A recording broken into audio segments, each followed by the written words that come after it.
Other folks been working by the light of day. Buenas noches, señoras y señores, jóvenes de todas las edades.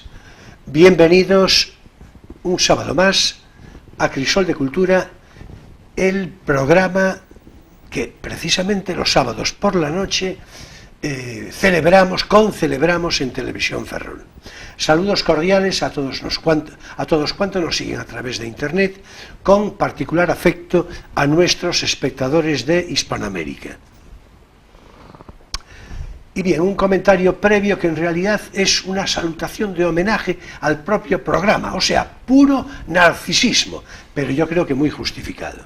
Vamos a ver, hace pocos días tuve ocasión de leer, 3-4 semanas, un artículo de un reconocido intelectual francés, Guy Sorman, en el que se refería a la tan traída y llevada transición política en España a partir, naturalmente, del año 1975-76. Y como es natural, hacía mención a Franco, al general Franco, y por extensión bibliográfica señalaba concretamente a la biografía del caudillo publicada en la Universidad de Wisconsin en el año 2014 a cargo de Stanley Payne, el hispanista norteamericano, y Jesús Palacios. Y acababa concluyendo que este libro, la biografía que acabo de citar, decía Guy Sorman, ha pasado extrañamente inadvertido en España. Yo estoy totalmente de acuerdo. Es más, yo estaba bastante perplejo de que apenas se hubiera hablado de esta biografía. Pero de esta biografía hablé yo en Crisol de Cultura y recomendé el libro de manera particular porque naturalmente yo tengo un reconocimiento claro de que para mí es con ventaja la biografía más completa de Franco. Ya expliqué en su momento, naturalmente, por qué. Pero, en todo caso, como está alejada de extremismos de interpretación y presenta un tono de ecuanimidad francamente loable y de buen juicio, pues sea momento para recordarlo. Primero, para complacerme en haberlo recomendado aquí, y en todo caso para renovar la intención de lectura. Es decir, ese trabajo de aproximación y de análisis histórico a la figura de Franco por parte de Stanley Payne y Jesús Palacios es sumamente recomendable. Y bueno, vamos ya con lo nuestro, que hoy nos ocupa. Bueno, a ver, hoy vamos a tener un programa de cine, en sentido literal, en sentido alegórico y en sentido estupefacientemente optimista. Bueno, vamos a hablar de Burt Lancaster, que el invitado de hoy, mi querido amigo José Polo, al que voy a saludar de inmediato, naturalmente lo pronuncia muchísimo mejor, porque, en fin, para eso es licenciado en Filología Inglesa, que es lo que le cabe. Bien, vamos a ver, voy a saludar en principio a Emilio Saldaña, para que vaya poniéndose ya en situación de disposición. Buenas noches, Emilio. Hola, buenas noches. Y bien, en efecto, es nuestro invitado hoy, José Carlos Polo Rodríguez, José Polo, digamos, en términos más coloquiales, actor de doblaje, licenciado en Filología Inglesa, como acabo de decir, y por otra parte gerente y propietario de la empresa Penteo Films, un estudio de doblaje y también una empresa de audiovisual, cuyo rango y ejecución cotidiana es sumamente sobresaliente. Por eso hay que subrayarlo. De hecho, trabaja para medio mundo, no sé si medio, él nos lo puede concretar un poco. En todo caso, Estados Unidos, Inglaterra, eran los últimos comentarios que nos movían en conversación hace poco, hace apenas un par de días. A ver si nos cuenta algo él, precisamente de cuáles fueron sus últimos hitos desde el punto de vista comercial, porque es sumamente interesante. En fin, Bienvenido, José Polo, un placer recibirte como de costumbre. Y para mí, ya lo sabes, un auténtico placer estar aquí. Y efectivamente es un orgullo que desde aquí, desde Ferrol, estemos haciendo trabajos, restauraciones de películas antiguas y que se estén viendo pues, en la Biblioteca Pública de Nueva York, en Toronto, en Los Ángeles, en Brooklyn, en Harvard, en la Universidad de Harvard, en Berkeley. Estamos alcanzando, sobre todo en Estados Unidos, pues unas cuotas altas de porcentajes de visionados con estas películas y claro, orgullosísimos de que esto esté sucediendo con tanta rapidez. La intención la teníamos, pero de ahí a conseguirlo y que sea real, pues nos estamos llevando una grata sorpresa. Y bueno, hoy nos toca Burt Lancaster, como decíamos, pero ya veis que le da otro refinado al... Bueno, lo españolizamos un poco también, porque tampoco es cuestión de ponernos estupendos, ¿no? Bueno, pues muy bien. Bueno, pero, pues eso, ya nos lo dijo José Polo. Sí. Hoy vamos a hablar de Burt Lancaster y yo mismo haré un breve comentario de previa introducción para, digamos, para un mínimo semblante biográfico y ya le entramos a la conversación. Bueno, vamos a ver. Barton Stephen Lancaster, Burt Lancaster, nació el 2 de noviembre de 1913 en Nueva York, en Manhattan, y falleció el 20 de octubre de 1994, por cierto, creo que en una localidad de California, hablo ahora de memoria, sí. Creo que sí, pero en todo caso, esto es lo de menos, ¿verdad? En todo caso, en fin, lo voy a describir, aunque es muy obvio, de físico atlético. Su cuerpo, su aura en general, proyectaba una fuerza impresionante, una vitalidad y una energía poderosísimas, que además, lo comentábamos José Polo y yo hace un par de días, parecía rubricar de manera especialmente seductora con su encantadora sonrisa. Sin duda. Yo creo que era un rasgo... Pues ya éntrale por ahí, a partir de ahí ya... Uno de los rasgos, yo creo que con cualquier persona que hables y le preguntes algo sobre Burt Lancaster, te dirá algo sobre su sonrisa, ese magnetismo, esa sonrisa que lo abarcaba todo y que es capaz de cautivar a los que están alrededor, ¿no? Como decías, nació en Nueva York. Como pasaba en esa época, pues los comienzos siempre son durísimos, hay que trabajar, hay que buscarse la vida, unos años... comienzos del siglo XX, y desde muy temprana edad le gustaba y tenía una querencia especial por el ejercicio físico, por la preparación física, ¿no? Entonces, yo creo que su cuerpo se lo pedía, claro, directamente. Pero ya algo desde muy joven. Entonces, no hizo, para empezar, no se le ocurre otra cosa que montar en la zona donde vivía, con un amigo, una especie de gimnasio detrás de la casa donde vivía, donde tenían pues las barras estas que luego en las películas lo veríamos haciendo las acrobacias en las barras tipo trapecio y tal. Bueno, allí se preparaban físicamente desde muy jóvenes con una, digamos, preparación de horas diarias hasta que, por casualidad, creo que era subiendo un ascensor o algo así, alguien relacionado con las películas lo ve y se queda impresionado por la imagen y la forma de moverse, la forma de andar, esa elegancia, ese dinamismo que transmitía, y le hacen unas pruebas para el mundo del cine, y claro, el resultado no pudo haber sido más magnífico. En la primera película que deciden hacerlo participar, en los años 40, principios de los 40, nada más y nada menos que con Ava Gardner. O sea, ese es el debut de Burt Lancaster en el cine, digamos, del cine negro de los años 40, donde hacía, curiosamente, esto que hablábamos de la sonrisa, de ese magnetismo cuando transmitía esa forma de expresar esa felicidad. Al principio no era así, era un tipo duro. En todas las películas que hizo en los años 40 de cine negro, pues un tipo hosco, físico, trabajaba pues en los trabajos más donde la fuerza física se necesitaba, cargar camiones, transportar mercancías, barcos, descargas, y la dureza y la seriedad de su rostro nada que ver con lo que vino después, ¿no?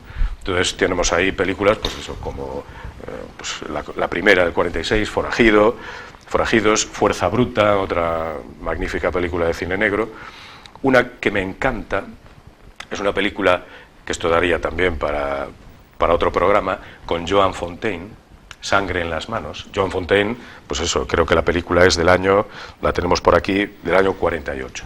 Joan Fontaine, jovencita. La historia de Joan Fontaine... Yo creo que ellas lo elegían a él, digo yo, bueno, porque ya el director tendría algo que decir. Joan Fontaine, a lo mejor. hay que ver, ¿no? Claro. Joan Fontaine, como bien sabemos, era hermana, aunque el apellido no coincidía, era hermana de Olivia de Havilland. Y se llevaban fatal, desde el principio.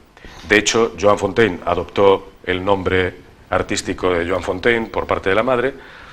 Olivia de Havilland quiso cambiarse el nombre, adoptó el otro nombre, y por cuestiones de celos, desde el principio muy jovencitas, las dos en el mismo mundo, Olivia de Havilland se celaba demasiado de Joan Fontaine, que era, bueno, los críticos y los especialistas de cine dicen que era mejor actriz Joan Fontaine y un poquito más guapa también, estaba pues ese pique entre hermanas.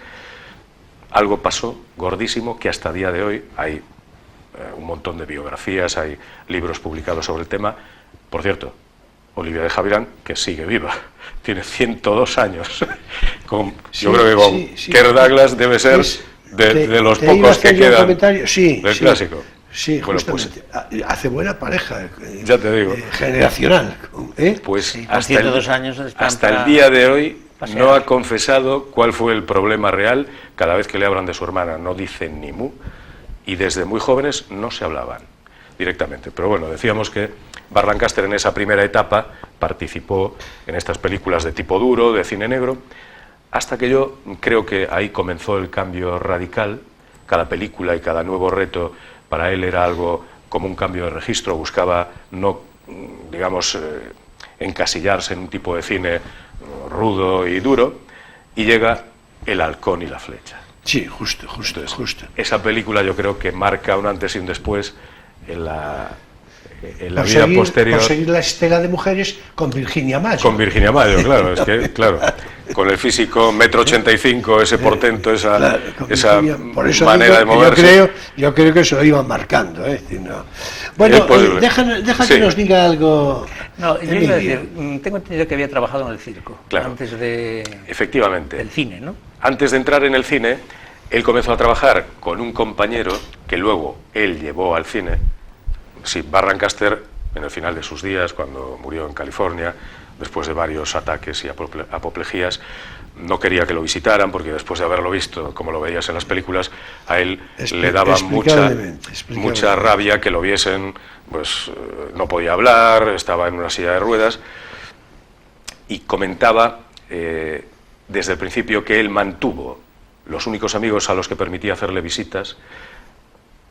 Mantuvo a los amigos desde joven, de los que tenía de la infancia, antes de ser famoso en el cine, y uno de ellos era Nick Cravath, que aparece en muchas películas luego con él. En El temible burlón. El temible burlón. Bueno, que esa es una referencia mía de infancia. En El halcón y la flecha. En El halcón y la flecha, en efecto. Y en algunas más. Bueno, pues por efectivamente. Cierto, película, digámoslo a los espectadores, divertidísima, además, supuesto. una película de aventuras como son las películas de aventuras. Como tienen que ser. Mítica, como tienen que ser. Y que además recomendamos, es la típica película donde yo creo que los padres con los hijos, aunque sean pequeños, la pueden ver perfectamente, porque es una película que a todos de pequeño nos hizo soñar.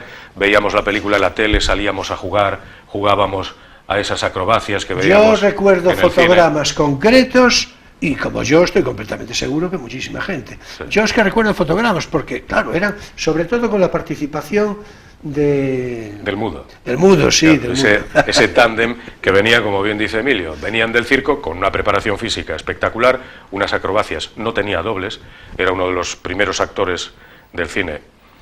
Ya en el cine mudo teníamos a Douglas Fairbanks, que aún lo comentaba antes con Julio, que yo creo que hay un paralelismo ahí especial entre Douglas Fairbanks y Burt Lancaster en el tipo de acrobacias. A lo mejor si tenemos oportunidad volvemos pero en fin, a Douglas Fairbanks. Efectivamente, venía del circo y esa preparación, ese atletismo que él practicaba, pues se transmitía en las películas de una forma espectacular. Lo que veías en la tele, buscabas dónde estaba el truco para ver cómo estaba realizando esos saltos, y no, era él porque eso lo había hecho en su época de acróbata y de trapecista en el circo, y lo transmitió en muchas películas de aventuras, donde tenía que ser pues una persona ágil, constantemente defendiéndose de los malos y saltando de aquí para allá, con todo ese tipo de acrobacias que ensayaban en su casa.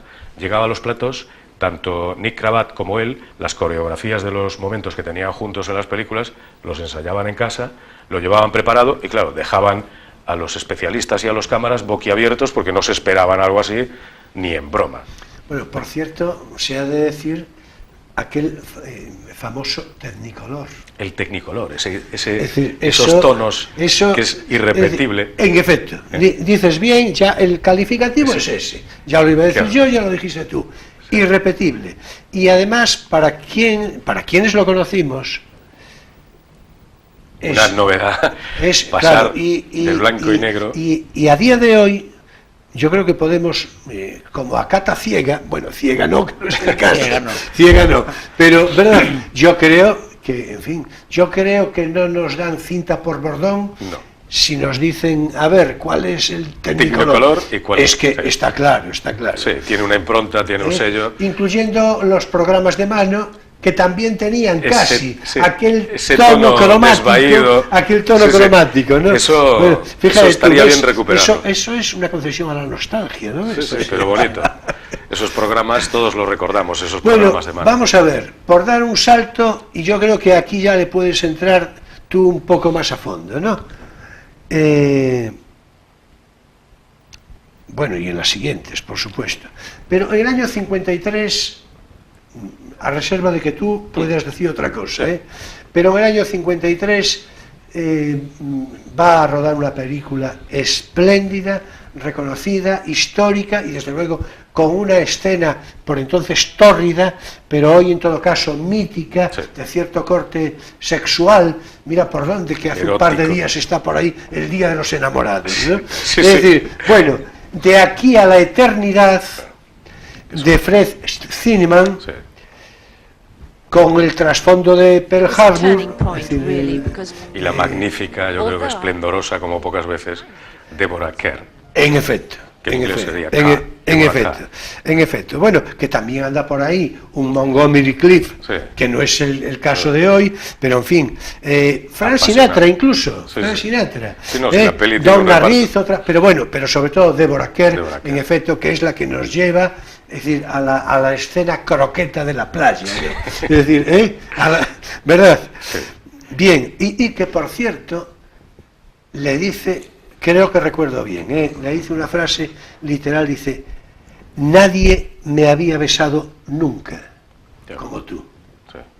Sí, y se transmite. Yo creo que ahí hubo algo más, cuando ves esa escena repetida. Algo más poco después.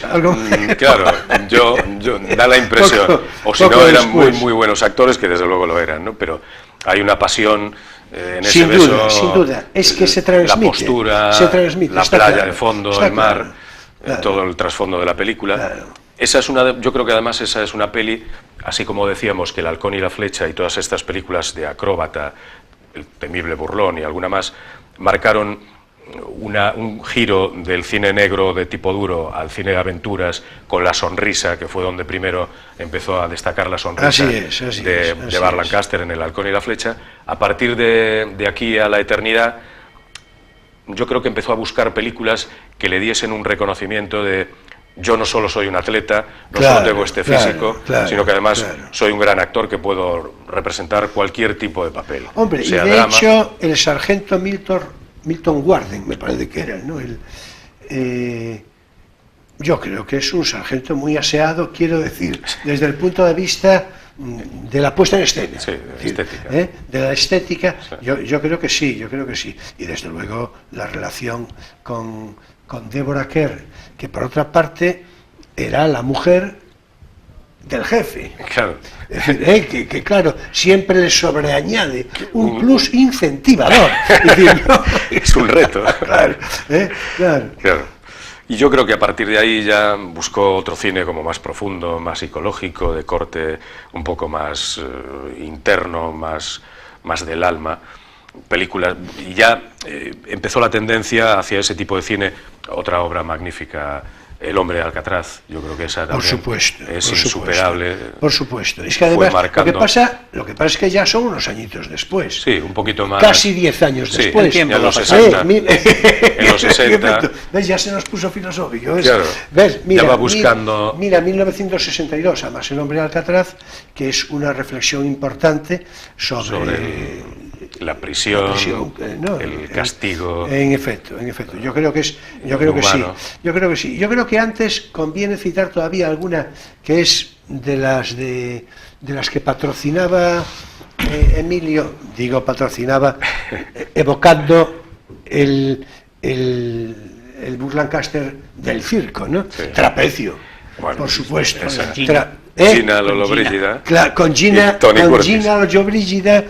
Y Katy Jurado también anda por ahí por el medio, y desde luego Tony Curtis, claro, que era la pareja entre él y Tony Curtis. Ahí, es decir, Trapecio es una cosa impresionante, impresionante, ¿no? Sí, sigue con ese portento físico, ya hacía un poco de veterano, el joven que tenía todo el mundo por delante era Tony Curtis, pero claro, se sigue viendo ese estilo, esa forma de agarrarse al trapecio, que era real. Tony Curtis tuvo que ensayar mucho, y decía que los entrenamientos y los ensayos con Burt Lancaster eran complicados porque, claro, él no era un acróbata, aunque bueno, era un tipo que también muy atlético y esa forma de andar, cuando se ponía haciendo el pino e iba andando con las manos. Es que yo creo que además Tony Curtis, yo, dicho así un poco a la patada llana, ¿no? Yo creo que lo mismo valía, se vio después, para un pronto que para un descosido. Sí. Es decir, porque tanto una comedia ligera, sí, de hecho, como algo más dramático, con fantasía a lo loco, claro. Es decir, es que, en fin, y siempre resultó, era un actor resultón, es decir, ¿no? Estaba en una película y había un éxito asegurado, tenía un atractivo pero especial. Bueno, lo de Trapecio es verdad, que tenían, es decir, lo que estabas los saltos, cuando se agarran, la famosa escena que se va resbalando, ¿no? Bueno, todo eso lo ensayaban con anterioridad, lo practicaban, pero Burt Lancaster lo llevaba en la sangre y tampoco tenía que hacer un año después, Duelo de Titanes, esta vez, claro, está con Kirk Douglas. Esa es otra, que además eran muy amigos hasta el final. Bueno, hasta el final de Burt Lancaster. Sí. Sigue vivo. Sí. 102 también. Kirk Douglas es el padre de Michael. De Michael, claro. Pero bueno, vamos a ver. Sin perjuicio de Michael, al que yo veo con simpatía generacional, por otra parte. Claro. Pero es que el padre, que podría ser mi padre, cuasi mi abuelo, con 102 años, pues inigualable. Pues es verdad. Otro es decir, es que además el caso de Kirk Douglas, yo es que lo tengo en el corazón por tantas cosas también. Un tipo, pero bueno, de hecho algún día le tendremos que dedicar un programa específico. Y por cierto, pronto, por aquello de homenajearlo, que está en vida. Es decir, porque ya, cualquier día nos da la sorpresa. Me parece que ya estamos apuntando maneras. Con alguna costumbre que cogiste últimamente. Con alguna costumbre que cogiste últimamente de abrir el programa ahí con despedidas. Exactamente. Así es. Bueno, Duelo de Titanes, en efecto, ¿no? Duelo de Titanes, magnífica obra, aparte de estas que es para ver una tarde de domingo y pasárselo fabulosamente bien con la interpretación de estos dos magníficos, tanto Burt Lancaster como Kirk Douglas. Bueno, ahora ya voy a decir otra. Bueno, después aparece Torpedo un poco más tarde, Mesas separadas, pero voy a citar magnífica también, con Rita Hayworth. Así es, bueno, ya nos iba a decir que ya nos referimos a Mesas separadas cuando hablamos de Rita, ¿no? De Rita Hayworth. Bueno, en cualquier caso, ahora sí que ya a lo que voy a decir ya le tienes que entrar, pero en fin. Miedo me das. Verás. Nos estamos dejando al Oscar. Una muy buena. En el año 1960, El fuego y la palabra, de Richard Brooks, con Jan Simmons, Arthur Kennedy, John McIntyre, Shirley Jones, Dean Yeager, bueno, en fin, hay un montón de actores y actrices, ¿no? Basada, conviene decirlo por aquello de la recomendación de lectura, en una buena novela de Sinclair Lewis, donde encarna, por eso te digo yo, a un impostado predicador evangélico, con todas las connotaciones morales que eso va a tener, y que nos tiene que contar Emilio, en fin, nos tiene que dar cuenta y razón de todo esto. Sabes que los predicadores evangélicos en las películas me gustan mucho, ¿no? Por eso, empezando por Noche del Cazador y acabando por eso. Esos fanáticos y esos iluminados y falsarios a veces son carne cinematográfica por excelencia. Sí, aparte de, pero además con una referencia. Yo no conozco la novela de Lewis. Sí, pues es. Vamos a ver. Dicen que la refleja muy bien y que claro, lo trabajó a fondo para no desvirtuarla mucho. Claro, es que desde el punto de vista literario está muy bien construida, quiero decir, y la película es... Como él se va metiendo, como él se va autoconvenciendo, se va viendo, se va creciendo a medida que ve que convence a la gente, el éxito que va alcanzando. Bueno, de todos modos, en fin, yo todavía... dedicándole un libro de cine a mi hija no hace demasiado tiempo, era un libro de Garci, precisamente, y a mí me gusta el cine de Garci porque me gusta la literatura. Pues es una frase, que es una frase. Sí. Bueno, Garci es hay que hacérsela llegar. Un director muy literario. ¿Estás de acuerdo? ¿No? ¿Estás de acuerdo? Desde luego. Bueno, pues no quería yo llevarlo hasta ahí porque no me parece... Garci es literario siempre, y además... Es que es un magnífico escritor, es que García escribe muy bien y tiene una formación literaria importante, entonces, bueno, en fin. No, y también el enfoque de la crítica de cine que hace es un enfoque también, literario también, dentro de ser crítica de cine. También. Entonces, bueno, quiero decir que hay una parte muy literaria en el cine, es decir, el cine es literatura en imágenes, hombre. Sí. Sí. Con muchos matices, ¿no? Pero claro, un buen guión es la clave. A partir de ahí, rodéalo de buenos actores y el éxito está asegurado. El texto de Sinclair Lewis para... Y se llama exactamente así, El fuego y la palabra también. El fuego y la palabra. Bueno, en español sí. El título original es Elmer Gantry, el original. Sí. De todas formas, claro, la traducción que han hecho para España es El fuego y la palabra. Yo creo que le dieron el Oscar, ganó el Oscar por esa interpretación. Yo creo que es el único que tuvo, ¿no? Sí, estuvo nominado para alguno más, pero Oscar solo tiene ese. Luego hubo algo honorífico en el final de su carrera. Bueno, cuando ya lo ven un poquito, les pasa a casi todos, ¿no? Cuando los ven un poquito flojos, pues por si acaso, a toda una carrera, premios honoríficos, Globos de Oro y estas cosas. Pero sí, la película, por la única que ganó el Oscar, fue esta. No. Y a mí me parece insuperable. O sea, yo creo que pocas veces, bueno, quizá, que ya hablaremos también, en El gato pardo, podemos decir que tiene... Eso en un momento. Claro. Porque eso sí que ya es una cosa... Visconti, buscando ese prestigio de alcanzar otro tipo de películas, yo creo que se las iba proponiendo como auténticos retos, cambiar de registro, y despistaba mucho a la gente, porque 3 o 4 de aventuras, luego hacía un giro de aquí a la eternidad por el medio, o sea, hacía unos giros como auténticos retos para no encasillarse y demostrar que no solo era ese portento físico, sino que, es que él tenía la interpretación. Desde joven el miedo de quedar encasillado en eso, que era lo lógico y era lo que tenía que haberle pasado. Claro. Lo raro fue que saliera de ahí. Esa es la clave. Yo creo que ahí, mira, no tenía yo previsto entrarle ahora ya al gato pardo, pero ya, en fin, la conversación ya la vais provocando, ¿no? Sí, es una ambición intelectual que han tenido grandes actores que han destacado por su físico. Claro. Sí, así es. Una especie de necesidad que proviene de un complejo, en cierto modo, de inferioridad y de un miedo real a que una industria tan despectiva con los valores de las personas los encarrile, te encasille y te convierta en una cosa musculosa, en una cosa bamboleante. Así es. En cierto modo, Marlon Brando también le pasó lo mismo. Le pasó un poco. Y Marilyn Monroe igual. Eran lectores compulsivos y se metían en todas las historias. Bueno, ya acabó mal, pero vamos. Claro. La historia es un poco lo mismo. Es el miedo a ser nada más que una cosa guapa, un producto para el momento de la fábrica de Hollywood. No todos lo consiguen, pero en este caso sí. Sí, por supuesto. Bueno, estos 3 ejemplos que hemos puesto salieron todos. Pero en este caso lo que vamos a hacer ya vamos a entrar en la recomendación de lectura y luego vamos con Visconti. Y luego vamos, Visconti. Claro, con El gato pardo y con Confidencias. Naturalmente. Yo creo que esto va a ser lo más a propósito. Así que ahora es tiempo para nuestro espacio divulgativo. No tienes por qué saberlo.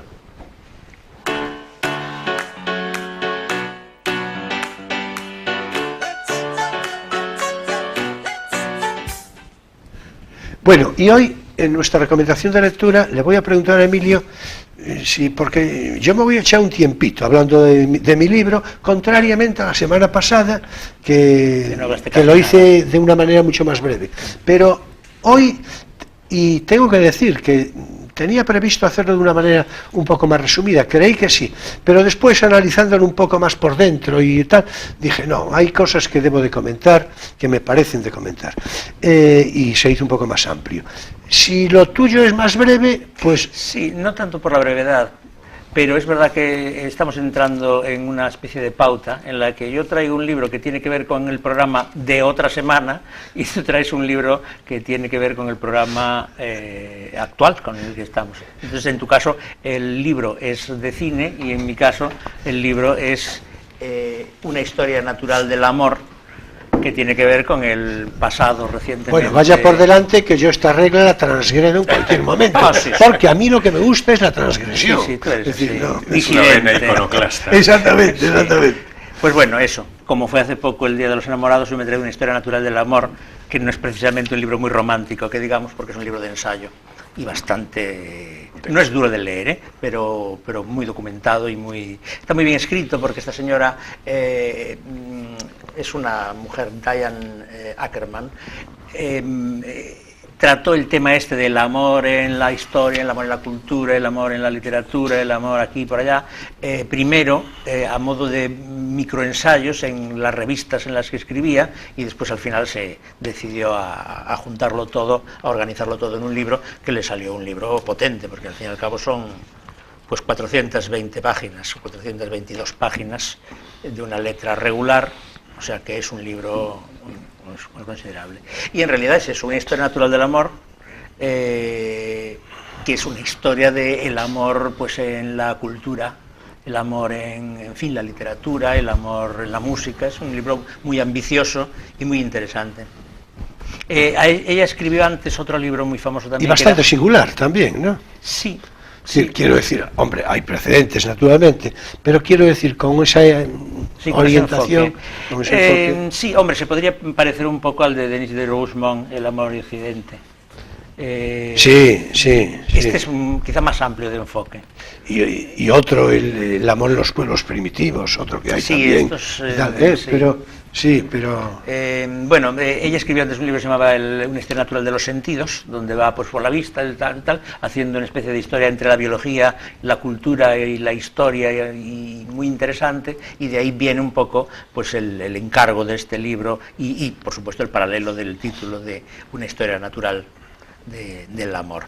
Dice aquí en la contraportada, el resultado de su talento es una espléndida, seria, científica, poética y juguetona vista panorámica de las muchas formas y caras del amor. Bebe de gran variedad de fuentes, tanto clásicas como de la experiencia inmediata. Explora e ilumina las razones históricas, culturales, religiosas y biológicas del amor. Propone una nueva lectura de Freud, de Stendhal y de Proust, y extrae lecciones de distintos amantes a lo largo de la historia. Entonces, viendo un poquito el índice, pues uno ya se imagina cómo va la cosa. El primer capítulo va de Cleopatra, de hecho, ¿no? Ya lo comentábamos antes, y se llama Un anhelo prolongado, la historia del amor. Y empieza en Egipto, con Cleopatra y, bueno, las historias ahí fascinantes de esta señora, sí. Luego en Grecia, donde, bueno, y claro, el fenómeno del amor desde la poesía, pero también desde la sociología, lo que era el matrimonio, la poca relación que ha habido en la historia entre amor y matrimonio hasta el romanticismo, y después sigue pues por Roma, la Edad Media, luego la modernidad, por supuesto con Romeo y Julieta como el punto ahí de inflexión hacia lo que va a ser después el amor, por un lado romántico y el amor burgués por el otro, que en fin, repiten un poco la dicotomía entre matrimonio como contrato necesario para cumplir con la patria y amor como logro personal de los espíritus, que estaba ya claramente dicotomizado en Grecia, ¿no? Después, pues ideas sobre el amor, desde los conceptos del amor en Platón, en Stendhal, en Denis de Rougemont, por cierto, el propio Denis sale aquí, Proust también, y Freud. Y después una parte más biológica sobre el amor, la neurofisiología del amor, ¿no?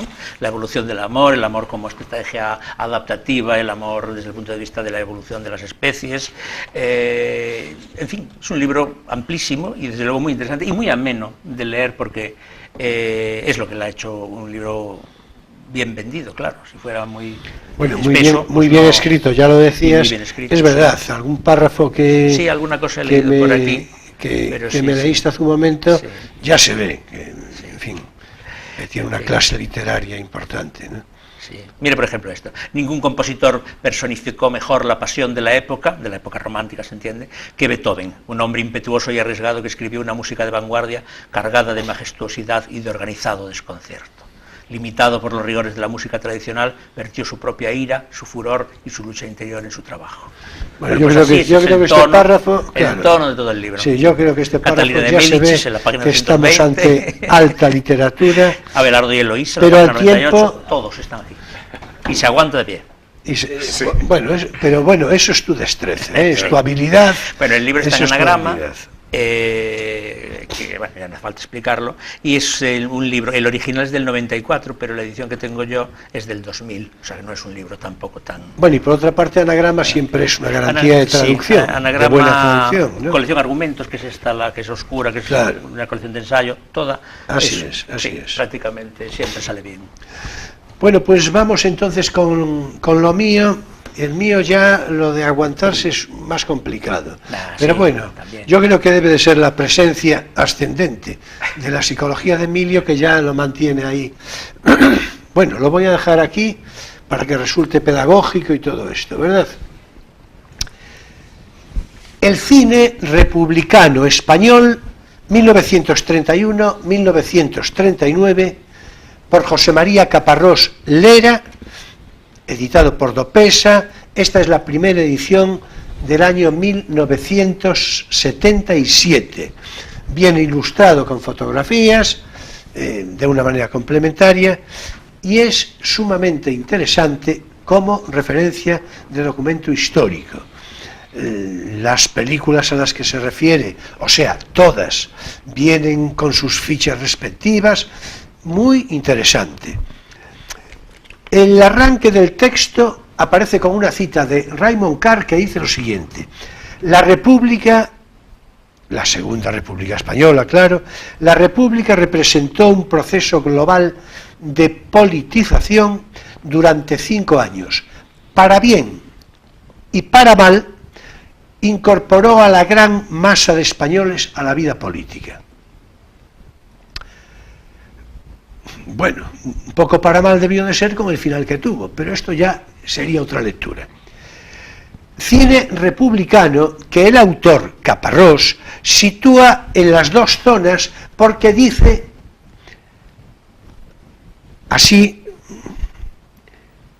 aunque una de las zonas, escribe, estuviera durante la guerra civil del régimen todavía legítimamente constituido. Bueno, lo del régimen legítimamente constituido ya se sabe que para muchos lo es de facto, yo creo que todavía hoy, y luego es más interpretable y más debatible según mi propia consideración, pero eso sería ya otro debate. Yo es por ir enmendándole la plana a Caparrós, no tanto en el análisis de lo que comenta, cuanto en estas cosas sueltas. En realidad estas cosas sueltas son la consecuencia del momento en el que se produce, al que me voy a referir a modo de resumen al final, que tiene que ver con los años inmediatamente después de la muerte de Franco, la transición en la que había naturalmente un tono de optimismo psicológico importante y una especie de vindicación de todo, menos naturalmente de la dictadura que acababa de finalizar con la muerte de Franco. Bueno, vamos a ver, es muy interesante desde el punto de vista de referencia crítica, también de cine, pero también histórica, la primera película que se filma en el periodo republicano. En el propio año 1931, Fermín Galán, de Fernando Roldán, que es un homenaje escribe el propio Caparrós, el propio autor, dice al premonitor de la República. Bueno, hay que decir que hay una obra en 3 actos de Alberti, titulada Fermín Galán, porque claro, Fermín Galán era en aquel momento pues la referencia, digamos, mítica. Sí, el protomártir. El protomártir, en efecto. De hecho, lo que narra la película Fermín Galán, pues es la gesta republicana de los capitanes Fermín Galán y García Hernández, estructurada de este modo: rebelión en Jaca, dominio de la insurrección, consejo de guerra y ejecución. Y a partir de ahí, protomártir, lo que tú dices. Yo lo tengo muy cerca. Bueno, ahora veremos por qué. Porque de una manera circunstancial, que naturalmente, como es una cuestión mía muy propia, pues no es cuestión de comentar ahora, entre otras cosas porque, en fin, alargaría excesivamente todo esto, pero resulta que yo tuve ocasión de leer muy pronto, cuando digo muy pronto, pues digo a los 7 años, 8, más o menos cuando leía, empezaba a leer yo Los Miserables de Víctor Hugo, que a mí me venían a mí lecturas de este tipo. Bueno, pues una obra, Tempestad sobre un trono, que la tenía yo en casa porque era una novela por entregas, que venía derivada naturalmente de mi abuelo, que era corresponsal de novelas por entregas, y de mi propio padrino. Tempestad sobre un trono, que naturalmente no me dejaban leer, y que por ese motivo yo la leía, claro. Tempestad. Era una lectura inapropiada para un niño. En efecto, bueno, sobre todo un niño de, yo creo que 7 años, ¿no? La leí después más veces, ¿no? Digo, en aquellos años, la leí con fruición, la leí mucho. Tempestad sobre un trono, de un escritor, Diego San José, que después tuvo su historia durante la Guerra Civil, y que como curiosidad, ya voy yo diciendo que había sido represaliado, naturalmente, después de la Guerra Civil, condenado a muerte, todas estas cosas, y va a ser Millán Astray, que leía las novelas de Diego San José, y le caía bien por ese motivo, el que va a interceder para que no lo ejecuten. Y así es. Curioso. Y así es. No, esto no está en el guión, ¿eh? No, pero lo digo, y así es. Hasta el punto de que Diego San José, yo algo escribí sobre eso, termina después sus días, me parece que en los años 60 se muere, y se casa aquí en Galicia, por cierto, con alguien de la familia Regojo, de los camiseros de Pontevedra. En fin, que ya estoy yo un poco liando esto. Pero bueno, el asunto es el siguiente, es que me llamó a mí mucho la atención. Naturalmente, un niño de 7 años, pues es evidente que, en fin, salvo la fruición por leer, no tiene prejuicios de otro orden, porque es imposible.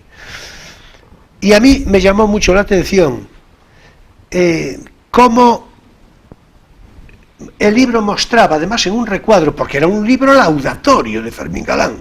Bueno, pues muy bien, pues en un recuadro aparecía el bando que Fermín Galán, al levantarse, al sublevarse, dice lo siguiente, y yo lo voy a decir aquí, siempre que tengo oportunidad lo digo, porque el tema de la novela era Fermín Galán. Fermín Galán, no, es que era una, a ver, Tempestad, no, la de Tempestad sobre un trono, ya está claro, era la República que venía, que estaba llegando, y el trono era el de Alfonso XIII, está claro. Y salía, entonces empieza en Jaca, empieza la cosa en Jaca, y claro, es una geografía de Fermín Galán, pero vamos, bueno, yo tengo que decir una cosa, todo mi reconocimiento y mi respeto a la memoria de Fermín Galán vaya por delante, y no es retórica. Otra cosa es el aspecto crítico que devenga de cosas como estas. Hay un bando, y dice, como delegado del Comité Revolucionario Nacional, a todos los habitantes de esta ciudad, Jaca, y demarcación, hago saber. Vamos a ver lo que hace saber. Artículo único, que así está bien porque enseguida se sintetiza así todo. se acaba pronto. Claro, todo aquel que se oponga, de palabra o por escrito, que conspire o haga armas contra la República naciente, o sea, él, será fusilado sin formación de causa. Y a mí me parece muy bien, a condición de que después, bueno, pues pueda tener las consecuencias que tuvo. A mí me parece muy bien, siempre que cuando otros establecen bandos de un tenor semejante, no sean criticados y esté ensalzado, porque, es decir, esté ensalzado, porque era Fermín Galán. Ahora, sí, bueno, no os voy a decir quién, ya lo vais adivinando, en fin, establece otro bando de otras características, entonces no, qué malo es, o sea, qué bueno es uno cuando hace un bando, artículo único, y qué malo es otro cuando hace un bando, artículo único. En fin, yo creo que Fermín Galán... Lo que pasa es que uno ganó y otro perdió, ¿eh? Es la diferencia. Claro, por supuesto. Fermín Galán firmaría sentencias de muerte tomando café. Exactamente igual, por supuesto. Es decir, porque es que esto es así, está en la fisonomía de las cosas. Por cierto, era un valiente. Un valiente. Lo demostró ante el pelotón de fusilamiento de una manera inequívoca. Inequívoca. Pero bueno, pero esto es así, ¿no? Bueno, pues, en fin, Fermín Galán fue la primera, con este comentario histórico, fue la primera película durante el periodo republicano. Bueno, después ya va a haber, naturalmente, directores notables y frecuentes durante todo el periodo de la Segunda República, algunos de los cuales, naturalmente, después de la guerra, van a seguir haciendo cine en España, como, por ejemplo, Benito Perojo, Eusebio Fernández Arrabín es otro de los frecuentes, Florian Rey, ya empezaba a asomar Edgar Neville, al que nos vamos a referir, ya lo voy anunciando. Es decir, ya empezaba Edgar Neville, por ejemplo, como director y guionista en una película, bueno, en más de una, pero en esta en concreto, Yo quiero que me lleven a Hollywood. Es decir, en fin. Y después también es muy de destacar, muy especialmente, un director gallego que en ocasiones colaboraba con Fernando Gutiérrez Mantilla, un comunista activo y con una trayectoria artística impecable y magnífica, Fernando Gutiérrez Mantilla. El gallego al que me refiero es Carlos Velo, un director de cine, pero vamos, recomendabilísimo desde todos los puntos de vista, ideologías al margen, que eso es otra historia. Por ejemplo, hizo documentales como Galicia y Compostela. Creo que, por cierto, esto de Galicia y Compostela, creo que terminó en la URSS, en la antigua URSS. Hablo de memoria ahora, en todo caso. Felipe II y el Escorial, En un lugar de Castilla, en fin. Y me parece de cerrar el comentario con lo siguiente. Una película muy significativa, a destacar por la colaboración que hay entre directores, es La hija de Juan Simón, del año 1935, estrenada en Madrid a finales del año, el 16 de diciembre del 35. Junto con Nemesio Sobrevila, colaboran en la dirección, atención, José Luis Sáenz de Heredia y Luis Buñuel. Yo creo que esto es una maravilla, porque José Luis... Desconocido para la gran mayoría, yo creo. Sí, ¿verdad? Bueno, pues entonces a mí me complace mucho decíroslo. En fin, nunca me lo agradeceréis bastante. Es decir, bien, José Luis Sáenz de Heredia, por cierto, primo de José Antonio Primo de Rivera, y que después va a ser un director magnífico y extraordinario. Era un hombre de cine inmenso durante el franquismo.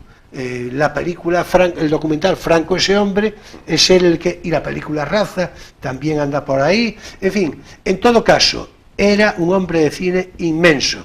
Y Luis Buñuel, ¿qué voy a decir de Luis Buñuel? Bueno, pues José Luis Sáenz de Heredia y Luis Buñuel colaboran en esa película de La hija de Juan Simón, pero es que además me complace muchísimo poder decir, por aquello de las dos Españas, que ellos son paradigmas del mejor cine y paradigmas de una leal amistad hasta el final. Fue Luis Buñuel el que salvó de una muerte casi segura durante la guerra a José Luis Sáenz de Heredia, y después fueron amigos durante toda la vida. Una amistad leal y desde luego un reconocimiento profesional inequívoco. Bueno, en lo que hubo, sobre todo, hubo cine soviético durante la guerra civil, por razones obvias, en la zona republicana, porque además de ayuda militar y material bélico, pues naturalmente la URSS envió películas de propaganda neta, como por ejemplo Octubre, La Madre es la de Gorki, naturalmente, por supuesto, El fin de San Petersburgo, La Tierra, El Expreso Azul. Por cierto, en esta última se enseñaba cómo manejar granadas antitanques a los milicianos, como una curiosidad.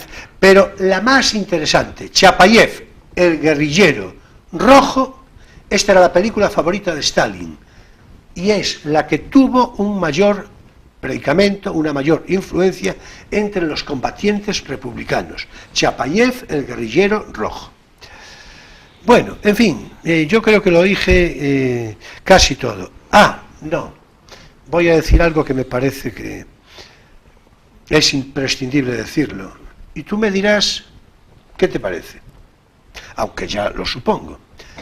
En una y otra zona combatientes durante la guerra civil, lo que se filma fundamentalmente son documentales, películas pocas, documentales, explicablemente, y además documentales que naturalmente tenían una intención de propaganda política, explicable en uno y en otro bando, con reconocimiento y subrayado de actitudes heroicas, también de la eficacia en el combate, etc.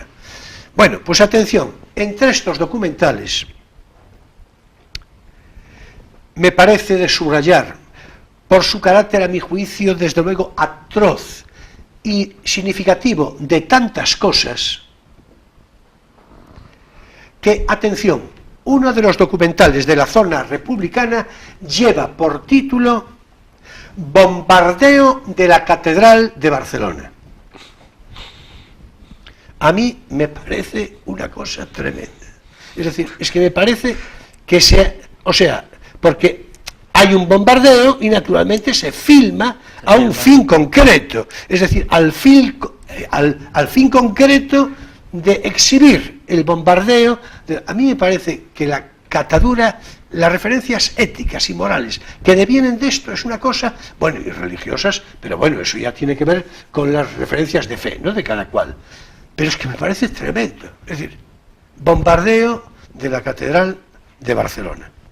Bueno, pues nada. Tengo entendido que sobrevivió en la catedral.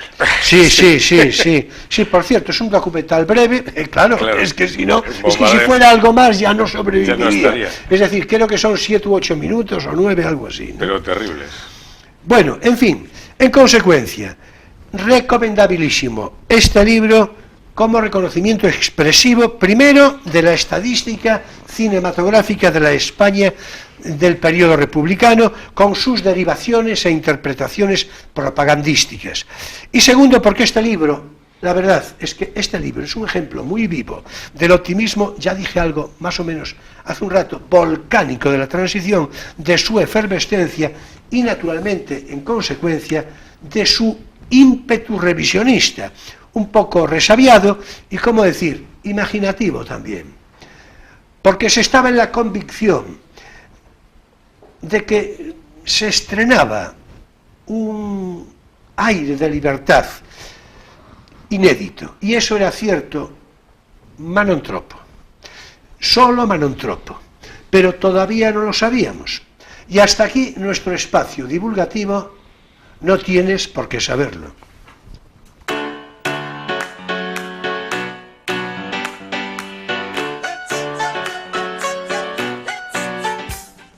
Bueno, ya os dije yo que esto del libro me iba a llevar un tiempito, en fin, yo soy hombre de palabra y así fue. Bueno, ahora... Exactamente. Bueno, a ver si es posible que ahora sí nos vayamos ya directamente.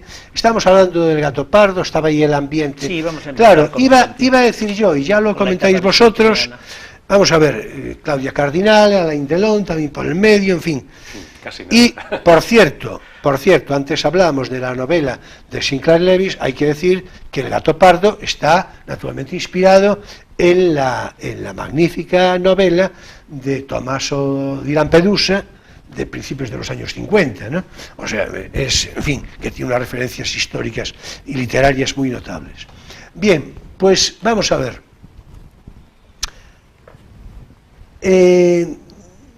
Venías diciendo, decíais los dos, pero tú en particular estabas diciendo el carácter de cómo desde el punto de vista físico, tal. El argumento era que estos actores que buscan desesperadamente un crecimiento personal en su vida interpretativa tienen en el fondo muchas veces un complejo de que por ser guapos pues se queden solo en eso.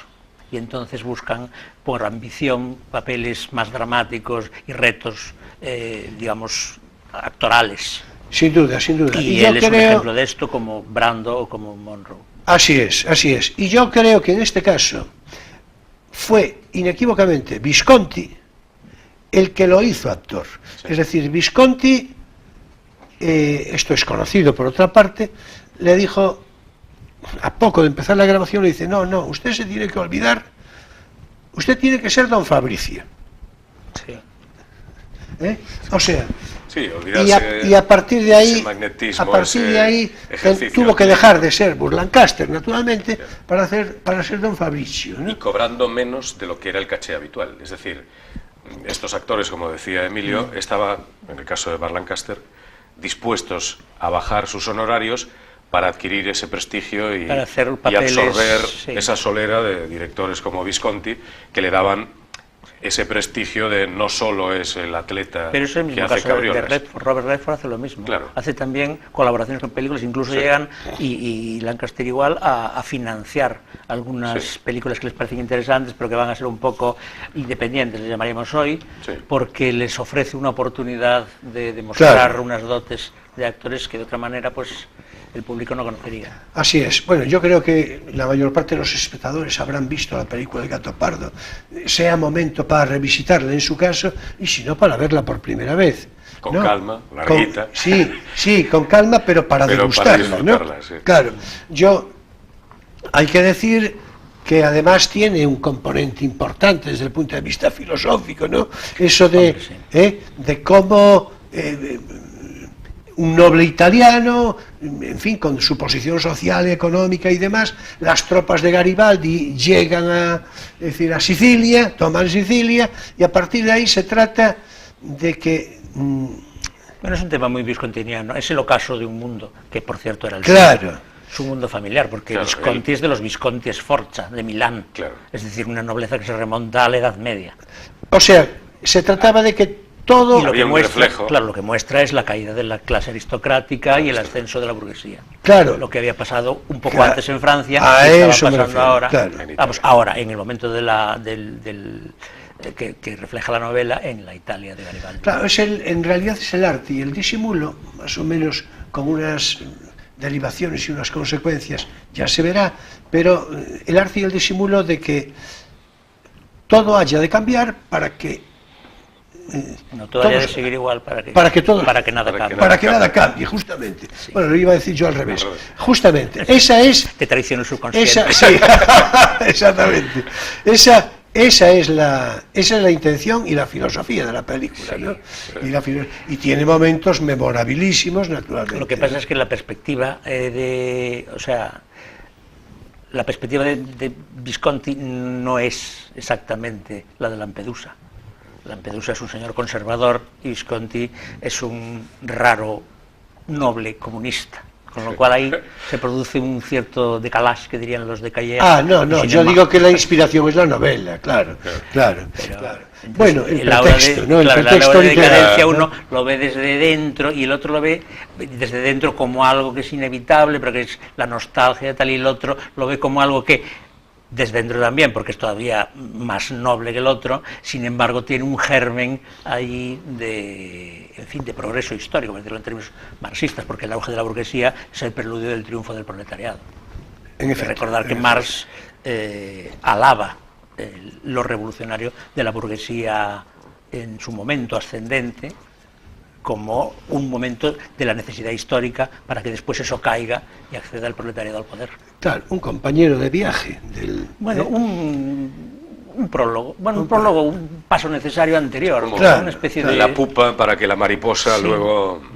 Bueno, Entonces eso le da a la posición de Visconti unas contradicciones que no tiene la posición original de... Claro, por de supuesto, Lampedusa. por supuesto. Bueno, en todo caso, ya os voy diciendo, yo creo que hacía 2 o 3 programas que no decía esto, de que el tiempo ya se nos va, porque el tiempo se nos está yendo y yo os ruego que seáis lo más breve posibles porque hay cosas que íbamos a comentar y que me temo que ya mucho no podemos, pero yo quiero hacer una referencia imprescindible por un motivo, a la película Confidencias. Después volveremos algo para atrás seguramente, pero a la película Confidencias del año 1974, precisamente otra vez con Visconti. Sí. Es decir, que quedó satisfecho, sí, ¿verdad? Porque Claro. la cosa no empezó bien, ¿eh? O sea, Visconti no buscó a este actor.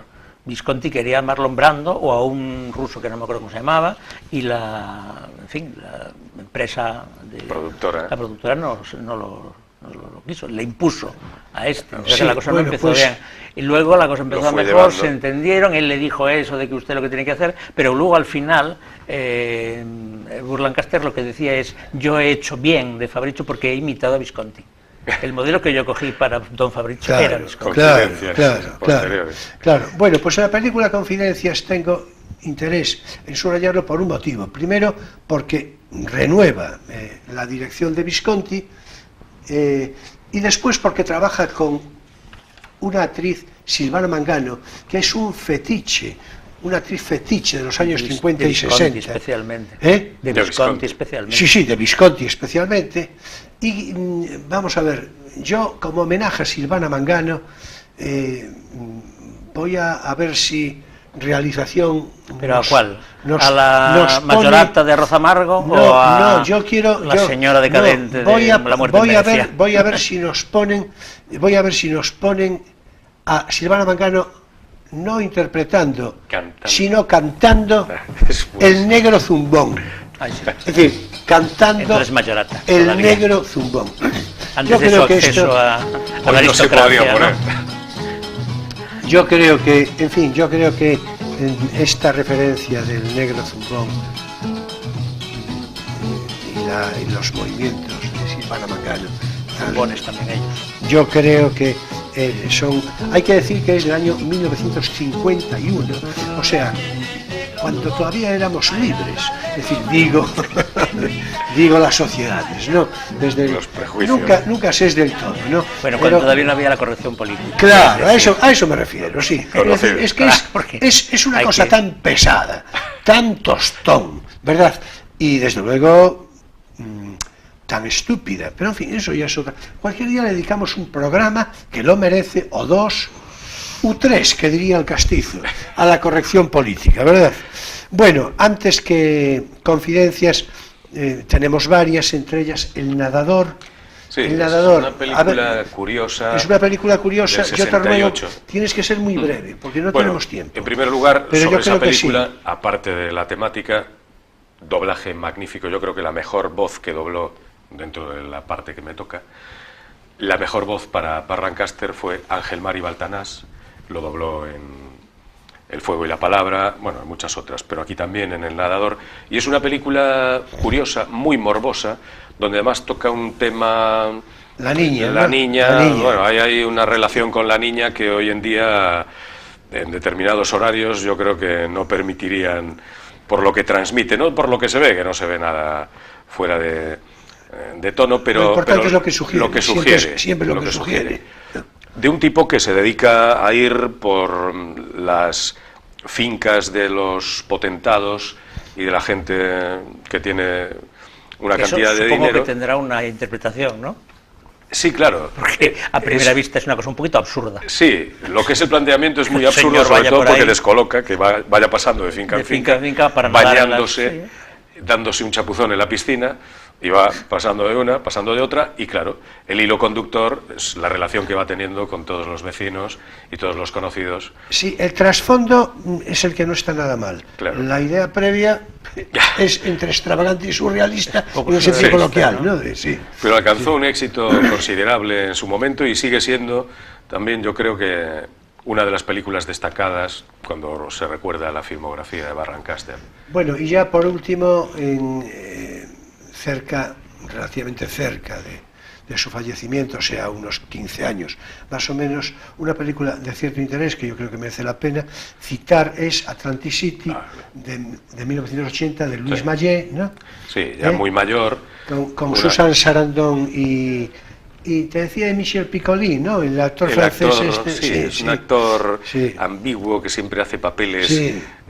Y que Berlanga lo tenía un poco de mano, ¿no? Sí, Berlanga también era un poquito fetiche. Sí.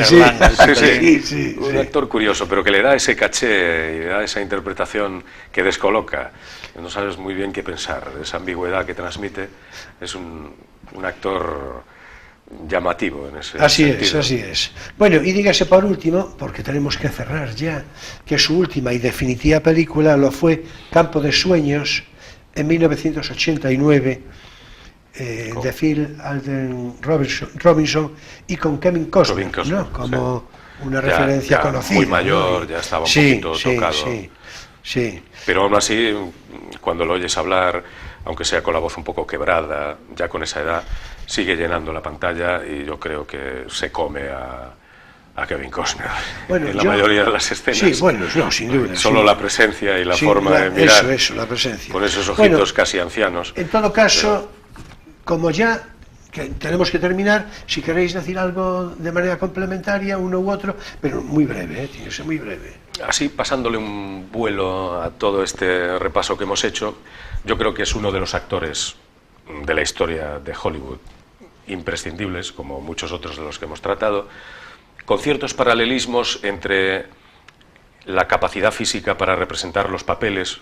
Hablábamos de ese paralelismo con Douglas Fairbanks, que era también un actor que no tenía dobles, que lo hacía todo, que preparaba las coreografías de sus películas. Esos actores físicos, atletas, que hacían piruetas y escenas increíbles para cualquiera en su sano juicio, donde todavía no existían esos seguros que hoy tienen los actores, que prácticamente no pueden hacer nada sin que firmen un seguro por si tropiezan y se caen. Estos actores se saltaban todo eso para disfrutar haciendo las películas. Y yo creo que eso se transmite. Ese disfrute haciendo películas como El Halcón y La Flecha, El Temible Burlón, incluso El Hombre de Alcatraz en otro tipo de cine, o las primeras con Ava Gardner, ya decíamos, nada más y nada menos que hacer un debut con Ava Gardner. Yo creo que pocos pueden contar algo así. Yo no. Claro, actores, me refiero, con ese calibre, con ese... Dominguín. Exactamente, Dominguín. Claro. Bueno, pues no te rías porque, a ver, vamos a ver, es que las cosas, el universo ya se sabe que es conspira y tal. Vamos a ver, Dominguín, pues tú y yo, y curiosamente tú y yo, y a lo mejor también ya se verá contigo, pero con él con certidumbre, tú sabes que tienes algo de Dominguín, de la familia Dominguín, que no tuviste a mí te la ves. ¿Algún libro que te compré? No, tiene que ver con una pintura, pero eso ya lo hablaremos otro día. Bueno, eso lo hablaremos otro día. No te das cuenta, qué cosa más rara. No caigo. Bueno, pues no, es decir, en fin, no lo desveles aquí. Pero no, además no es de desvelar. Pero es curioso porque el hilo, Dominguín, Ava Gardner y tal. Y mira dónde va a salir ahora. Naturalmente. Con Barlancaster, ¿no? Naturalmente. Bueno, pues sí, yo creo lo que decíamos, resumiendo un poquito, pues eso, que es irrepetible. Tiene películas de todo tipo para ver en familia, para disfrutar, para ser un niño y disfrutar luego con esas aventuras, a jugar en la calle, a cosas como lo que veías en esas películas que te hacían pensar en otros universos. Y luego, ya en su etapa más madura, ha querido, como bien decía Emilio, ha querido demostrar que no solo era un portento físico, tanto el magnetismo que transmitía en persona como lo que hacía en las películas, sino que además era un gran actor que actuaba también en el teatro, que era capaz de hacer papeles profundos como el del Hombre de Alcatraz, El Gato Pardo, De aquí a la eternidad, es decir, que no solo era ese atleta magnífico y acróbata, sino que quiso demostrar que era algo más. Y yo creo que lo demostró con broche de oro hasta el final, como bien decías, con las últimas películas. Y bueno, poco a poco se dejó ir. El broche de oro lo acabas de poner tú ahora con, bueno, con ese comentario, claro. Porque ahora es tiempo para nuestro espacio lírico, Poesía eres tú. Bien.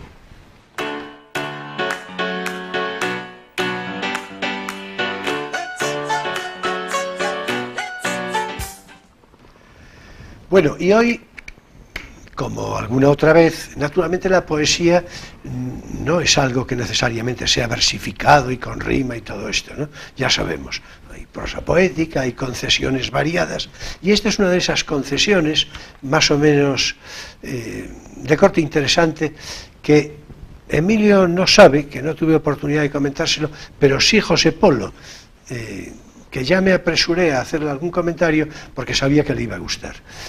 Lo que voy a leer seguidamente, ya no va a ser posible seguramente dos, que traía preparadas dos, pero en todo caso, una carta que le envía Edgar Neville, del que hablamos, al que citamos hace un momento, una carta que le envía Edgar Neville desde Nueva York a Ortega y Gasset con fecha 4 de febrero de 1928, cuando él va por primera vez a Estados Unidos.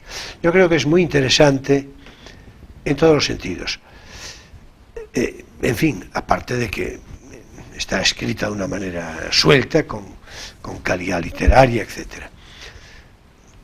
Es breve, pero de lo más sustanciosa. Dice así: querido Ortega, yo soy el amo de la ciudad.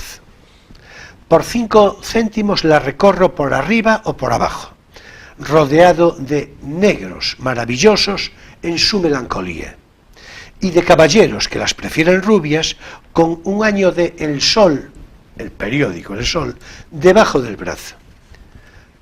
Emerjo en Times Square, que es la Puerta del Sol, y en donde realmente se ve lo que serán las ciudades dentro de 60 años. Es increíble. El cine tiene aquí un lugar tan preeminente que no se conoce un día sin una película. Quiero decir, voy a repetir la frase, porque dije mal un verbo. El cine, escribe, tiene aquí un lugar tan preeminente que no se concibe un día sin una película. En lo único que Nueva York se parece al resto del mundo es cuando pasan los bomberos por la calle. Se produce la misma atmósfera, el mismo silencio, la misma inquietud y el mismo humo que en todas partes. Por otra parte, es feo no haber venido aquí una temporada. Es imperdonable. La vida no es tan cara y se despierta uno con una alegría imperturbable. Y qué mujeres, en cantidad y en calidad. Recuerdos, recuerdos. El circo, por Charlotte, es lo mejor que se ha hecho hasta la fecha en todo. Neville. Hay que decir que Neville por entonces estuvo allí una temporada en Estados Unidos, en Hollywood en concreto, y acabó teniendo fotografías con Douglas Fairbanks, bueno, fotografías y principios de amistad, claro, naturalmente, con Charles Chaplin. De hecho, hay una película, una fotografía conocida durante el rodaje de Luces de la Ciudad. Hay Mary Pickford. Hacia el año 1930 hay una fotografía simpática de Charles Chaplin con Edgar Neville, dispuestos a jugar al tenis, quiero decir, vestidos para jugar al tenis, ¿no? También con Mary Pickford, como dijiste, Dolores del Río, en fin, Stan Laurel, Oliver Hardy. La élite de Hollywood. En efecto. Es decir, otro día daremos más noticias de la estancia en Hollywood de Edgar Neville. Tenía preparada otra carta, pero hoy no podrá ser, porque el tiempo, en fin, nos condiciona demasiado. Pero bueno, acaso el próximo día que vuelva José Polo sea momento y oportunidad para meter de rondón esta otra segunda carta, que además le ha de mover a él seguramente algún comentario. Y hasta aquí nuestro espacio lírico, poesía, eres tú.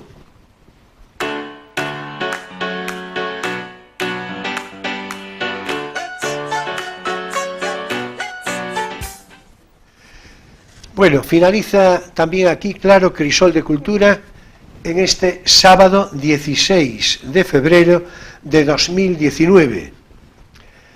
En fin, el tiempo se nos fue como de costumbre y, querido José Polo, es decir, volvemos otro día, naturalmente. Sí, ha sido un placer, ya sabes. Yo creo que podemos ir preparando algo sobre Kirk Douglas. Que, sí, que yo creo que ya surgió en conversación, ya establecemos compromiso público. Eso. La próxima vez hablaremos de Kirk Douglas. Exactamente. De acuerdo. Estupendo, estupendo. Bueno, pues muchas gracias, Emilio, también a ti. Bueno. El próximo sábado será nuestro invitado Venancio Salcines. Y con él hablaremos sobre los pretendidos presupuestos generales del Estado, ahora mismo en una situación de toda indecisión, de toda incertidumbre. En fin, en todo caso hablaremos de la naturaleza, la intención y el proyecto que suponen esos presupuestos. Y por derivación de las consideraciones políticas de todo esto, claro. Asimismo hablaremos de ese eje Venezuela-Colombia, con las circunstancias políticas y económicas, las repercusiones sociales de todo tipo en ese quilombo venezolano. Ya veremos si verde o maduro en sus consecuencias políticas y sociales más directas. Y naturalmente obligada a la alusión a Colombia, porque nuestro invitado, Venancio Salcines, conoce muy a fondo, pero muy a fondo por experiencia directa, sobre el terreno de qué ocurre en Colombia respecto a Venezuela y viceversa. O sea, el trasiego fronterizo de personas y de economías, de la vida en definitiva. O sea, ya es de ver que un programa interesantísimo, del todo interesantísimo, vamos, de no perdérselo. Señoras y señores jóvenes de todas las edades, mi gratitud, como de costumbre, muy sincera, entera y toda, por vuestra presencia fidel de cada semana, por vuestra actitud crítica, por vuestra simpatía. Nos vemos el próximo sábado en Crisol de Cultura a las 9:30 de la noche, con repetición el domingo entre 7:30 y 8, según obligados ajustes de programación. Y después ya en Internet para todo el ancho mundo, para aquellos que queráis verlo 2 veces, 3 veces, que los hay. Es decir, algunos se transforman en una especie de vicio de Crisol de Cultura, ¿verdad? Bien, en todo caso es un vicio yo creo que con pocas contraindicaciones. En fin, la recomendación, por otra parte, de cada semana: si estáis viendo esta emisión, este programa, digo, en su emisión del sábado, sabed que seguidamente se va a emitir una película con previa presentación y animado coloquio a su final. Yo no sé si va a ser posible programar, no lo sé, una de la que viene de inmediato, que sea de Burt Lancaster. No tuve referencia, no pude confirmarlo, me lo dirán seguramente a poco, pero bueno, ya sería estupendo. Y si no, en todo caso ha de ser una película muy interesante en cualquier caso. En fin, que nos vemos el próximo sábado en Crisol de Cultura a las 9:30 de la noche. Será, como siempre, un placer. Y bien, ya sabéis que paso lista. Muchas gracias, buenas noches y muy feliz semana.